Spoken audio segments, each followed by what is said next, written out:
Hi students, today we will be discussing about how to convert a rational number from decimal form to p by q form. You must be knowing that a rational number can be expressed in decimal form as well as p by q form, which is a numerator by denominator form. And when a decimal number has got a terminating decimal expansion or a non-terminating recurring decimal expansion, it is a rational number. Here we will be converting non-terminating recurring numbers from decimal form to p by q form. We will discuss some examples and I will show you how we can do it at the most simplest way. Here we are going to convert this number to p by q form. Here the repeating digit is 3. So this is nothing but 0.333 like this. So what you are going to do, we'll just suppose x as this number. Then we'll multiply that number by a multiple of 10 so that we'll get some digits to the left side of the decimal point. And our aim is to make the digits at right side of decimal point same so that we can subtract it and cancel out the digit at the right side of the decimal point, and we'll get the value of x easily in the form of p by q. I'll show how. Let x be this number. That means x is equal to 0.333 and I'm going to multiply it by 10, then their number by 10, that is 10x. 10x equal to, when I multiply it by 10, the digit comes here, one digit will jump to the left side, to be like this. And whatever things on the right side will be same. Right side of the decimal point will be same. So if I subtract these two equations, I'm going to subtract the first equation from the second equation, to be like this. I'm going to subtract the first equation from second. So it will be 9x equal to 3 minus 0, it is 3, and this will be cancelled out because right side of the decimal point is same. So what is 9x equal to 3 and x equal to 3 by 9 or equal to 1 by 3. So we had supposed x as this number and we got the value of x, the same number as 1 by 3. So 1 by 3 is the p by q form of this number. This is how we do it. We will see another example. This is 1.27 bar and this 27 is repeating. So the number will be like this, 1.272727 like this. So we suppose this number as x and that is x equal to this number. So with what multiple of 10 I should multiply this, then their number. If I multiply it by 10, then 2 will jump to the left side, so that I will get 7272 on the right side. But here I have 2727 on the right side. If I get 7272 as the 10x, then I will not be able to subtract it and cancel out. So our aim is to have whatever digits on the right side to be same in both the equations. So I need to get 2727 on the right side, so I multiply by 100 because I need to have these two digits jump to the left side.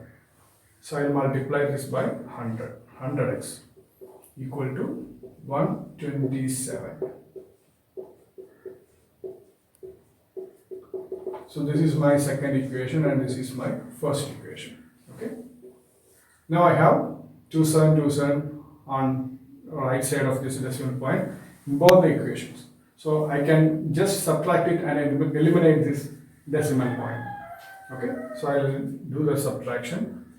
Equation 2 minus equation 1. I will do equation 2 minus equation 1. That is 99x equal to 126 and x is 126 by 99. So if I cut the common factor, which is 9, it will be like 14 by 11. So 14 by 11 is the p by q form of this number. So here we have done a multiplication by 100. We have just taken this recurring digits to the left side here.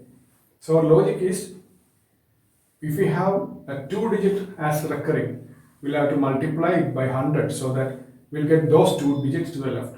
If it was a 3 digit number which was recurring, we would have multiplied it by 1000.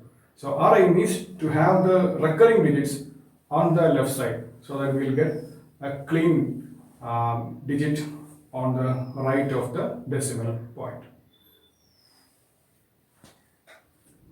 Now we have another number 0.235, and 35 is the recurring portion. So 2 digits are recurring here. We have a non-recurring digit and a recurring 2 digit. So we'll proceed as we have done. This is x, and that is x equal to 0.23535 like this. And with which number I should multiply?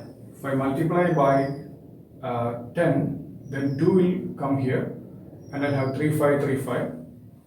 But here we have 235. So in this case, if we have a combination of non-recurring digits and recurring digits, of course recurring digit will come at the end only, don't worry. So if we have this combination, we have to first take this non-recurring portion to left, and then we'll take the recurring portion to left. So since this is a single digit, we have to multiply by 10 to get it on the left side. So it will be like this. I multiply by 10. So this is the equation for 10x. Now I need to get the recurring digits. Since we have 2 recurring digits, we have to multiply it by 100. So we are multiplying this equation by 100, not this one. We are multiplying this equation by 100. So it will become 1000x, and here it will be 235. Like this. This is my second equation and this is my first. And I'll be subtracting the first equation from the second equation. So here it will be 990x equal to 233. And x is nothing but 233 by 990. So this is the p by q value. We'll see one more example. So this is our number. It has got a single non-recurring digit and 3 recurring digits. So we know the logic now. We'll just get the non-recurring portion to the left first and then the recurring portion. So I'll just write x as 0.4782 like this. So see, to take the single digit to the left, I will just multiply by 10.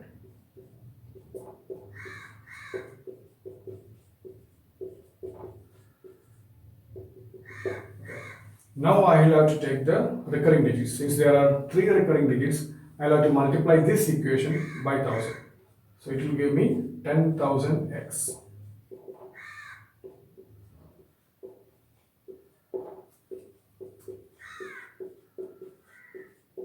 This is my second equation and this is my first.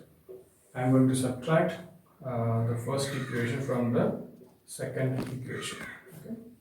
And here I am going to do that.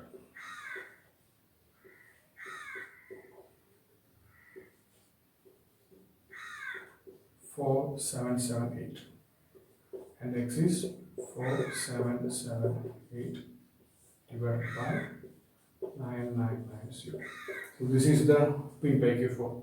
So now we have discussed the logic to convert a number which is a non-terminating recurring decimal to a p by q form. We just write it as x first. Then our logic is very simple. First we'll take the non-recurring portion to the left side. So depending on the digits, we multiply it with a multiple of 10 to get it to the left side. So if non-recurring digit was a single one, we'll multiply it with by 10. If the non-recurring digit was a 2 digit, then we would have multiplied it by 100 like that. And then we'll get the recurring digits to the left side by multiplying a sufficient multiple of 10. And we'll get a form like this. We'll just cross multiply and get the x value. So this is the most easy method to convert a number to p by q form. Thank you students for watching.